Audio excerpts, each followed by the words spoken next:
Hey hey, bienvenue à votre deuxième rendez-vous de speed dating acoustique, une série spéciale d'Éclat de voix, le podcast des prises de parole engagées.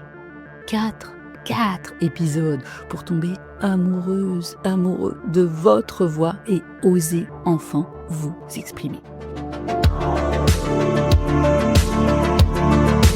Je suis Anne-Claire Delval, facilitatrice de ces prises de parole engagées.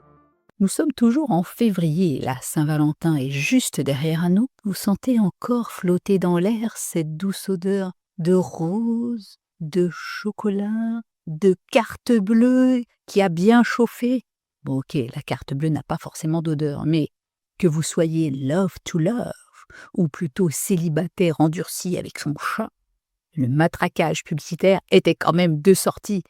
Parce que la Saint-Valentin, c'est le moment de l'année où le marketing arrête de faire semblant d'être subtil pour devenir officiellement votre ex collant qui veut absolument qu'on reste en contact.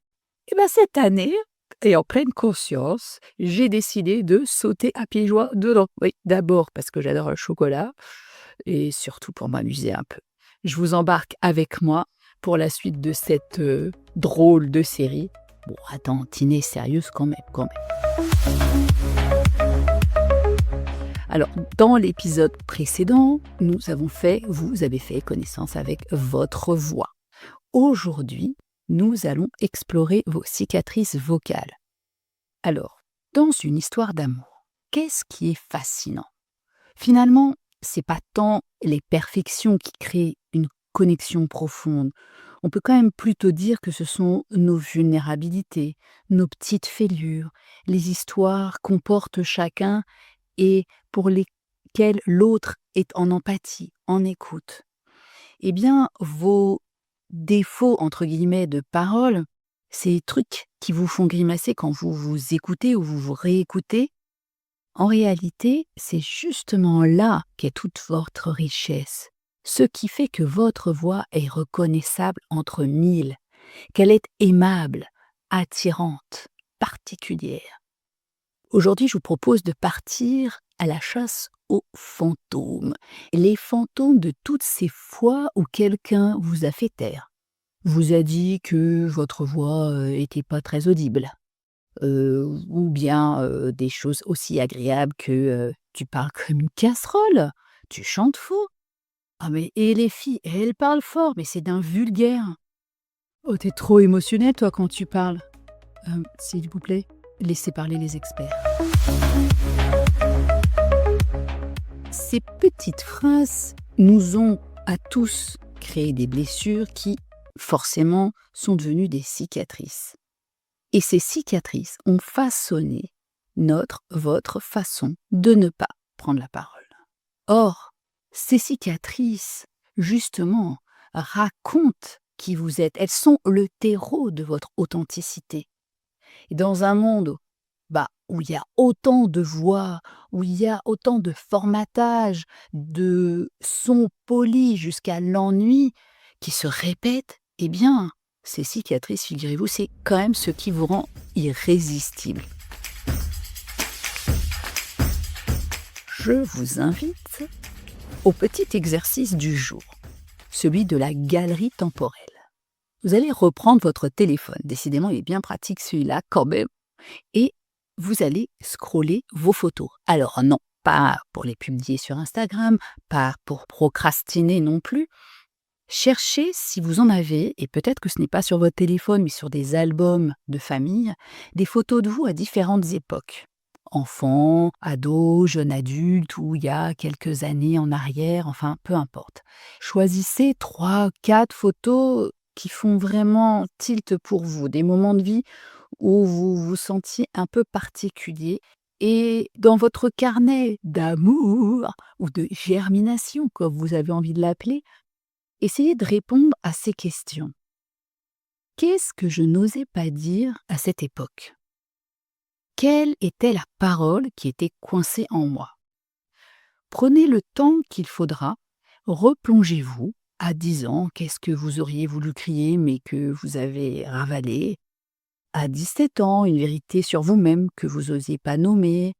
à 35 ans, 40 ans, une injustice qui vous révoltait, et même peut-être encore aujourd'hui sans que vous osiez la dénoncer. Notez tout ça, sans feed, sans vous dire « Oh là là, mais c'est d'un ridicule » ou « Oh, bah, c'était pas si grave ». Si ça vous revient, c'est que c'était important. Deuxième partie, la plus délicate, mais aussi la plus libératrice. Vous allez choisir une de ces photos, celle qui vraiment résonne le plus pour vous. Et vous allez écrire une lettre d'amour à ce vous du passé. Oui, une vraie lettre d'amour, pas une lettre de compassion condescendante du genre Oh, mon pauvre petit moi ». Non, une lettre où vous vous dites ce que vous auriez aimé et mérité même d'entendre à ce moment-là. Par exemple, ma chérie de 12 ans, mais non, ta voix n'était pas trop forte, elle était vivante. Et le monde avait besoin de cette vivacité, même si ta prof de français n'était pas prête à l'entendre. Ou bien, oh mon vieux de 22 ans, ton accent, mais c'était pas un défaut. C'était simplement la mélodie de tes racines. Bon, vous voyez ce que je veux dire. Alors, écrivez cette lettre pour de vrai, même si ça vous semble un peu bizarre. Même si peut-être ça remue un petit peu, c'est normal. Nous sommes en train de composter vos silences imposés pour en faire un terreau fertile. Et vous savez, je reviens à ce concept de permaculture que j'ai déjà évoqué. Elle avait un autre principe que celui que j'avais abordé dans le premier épisode, qui est « il n'y a pas de déchets, seulement des ressources mal placées ». Eh bien, on peut dire que vos cicatrices vocales, c'est exactement ça. Ce ne sont pas des déchets, ce sont des ressources que vous n'avez pas encore appris à valoriser. Votre voix qui tremblait quand vous étiez ému, c'est de l'authenticité pure. Des hésitations quand vous cherchiez le mot juste, c'est de la précision, du respect pour le langage et pour votre auditeur. Votre débit qui s'emballe quand vous êtes passionné, c'est de l'enthousiasme contagieux. Donc, tout ce que vous pensiez être et que vous pensez peut-être encore être des bugs, en réalité, ce sont vos caractéristiques singulières, exceptionnelles dans le grand catalogue des voix humaines. Et là où ça devient vraiment intéressant, c'est que quand ces cicatrices sont identifiées, aimées, eh bien, tout à coup, elles deviennent, eh oui, votre signature vocale. Elles feront que les gens se souviendront de vous. Et qu'au sein de ce concert humain, eh bien, vous aurez votre place particulière. On peut revenir aux travaux de Marc Bekoff, qui est éthologue et qui a étudié le comportement des loups. Il nous explique que dans une meute, quand les loups hurlent, chaque loup a sa propre tonalité. Et c'est précisément cette diversité qui crée la puissance du cœur. Un loup qui essaierait de chanter exactement comme le loup alpha ne ferait qu'affaiblir la meute. Alors, votre voix, avec ses cicatrices, c'est cette fameuse tonalité unique dans le cœur humain. Et le monde a besoin que vous la fassiez entendre parce que justement, elle ne ressemble à aucune autre. Avant de vous laisser, notez ce deuxième mantra dans votre carnet. Mes cicatrices vocales sont des empreintes qui racontent d'où je viens et qui me rendent unique. Dans le prochain épisode, nous allons créer ensemble votre nid d'amour. Et n'oubliez pas, oui, Saint-Valentin, marketing, auto-promo, comme dirait Jamil Le Schlag.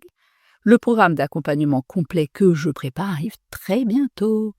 Alors, si vous sentez que ces exercices font bouger quelque chose en vous, eh bien, restons connectés pour la suite. D'ici le prochain épisode de cette mini-série, je vous souhaite des éclats de voix in love!